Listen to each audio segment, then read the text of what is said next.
Umbutho wogqirha bemveli ubambe uqhankqalazo e-Orlando West kwangoko namhlanje wongeza ilizwi lawo kwisikhalo sesizwe nxamnye nobundlobongela obusekelwe kwisini kunye nokuxhatshazwa kwabantwana.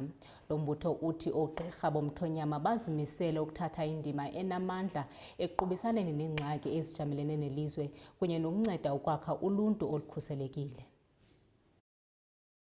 Umbutho i-Traditional Healers Organisation ubamba umngcelele kwindawo yase-Orlando West ukongeza kwinqwaba izimemelelo zabemibeli ezichasene nokuhlukunyezwa kwamanina nabantwana. Kwintshukumo iqaqambisa umyalezo wokuba kwanele ngulo bhubhane wokuhlukunyezwa ngokwesini. Njengezinyanga si-part and parcel yale 16 days of activism.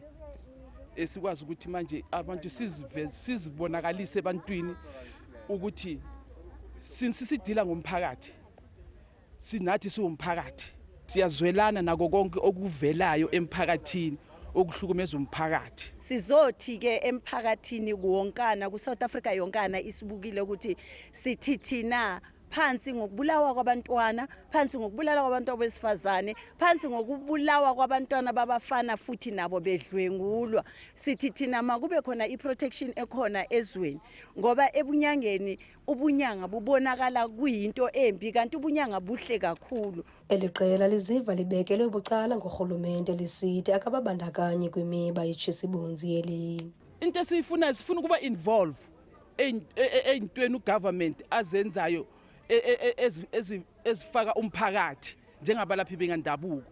Kungathi ukuthi makwenziwa izinto noma sikhona lapho mhlawumbe kwenziwa ama-event noma sikhona thina njengabalaphi bendabuko singarecognizewa. Sifuna ukuthi makakhona ugovernment asirecognize njengabalaphi bendabuko. Singabalaphi bendabuko asifoli under someone, asifoli under omunye umuntu. Singabalaphi bendabuko siphelele. Lo mbutho ukwamemelela amadoda ukuba angenelele abe phambili kwimiba elwa nokuhlukunyezwa kwabasetyhini nabantwana. Kwiindaba zeSoweto TV, ndinguNomzabalazo Mduka e-Orlando West.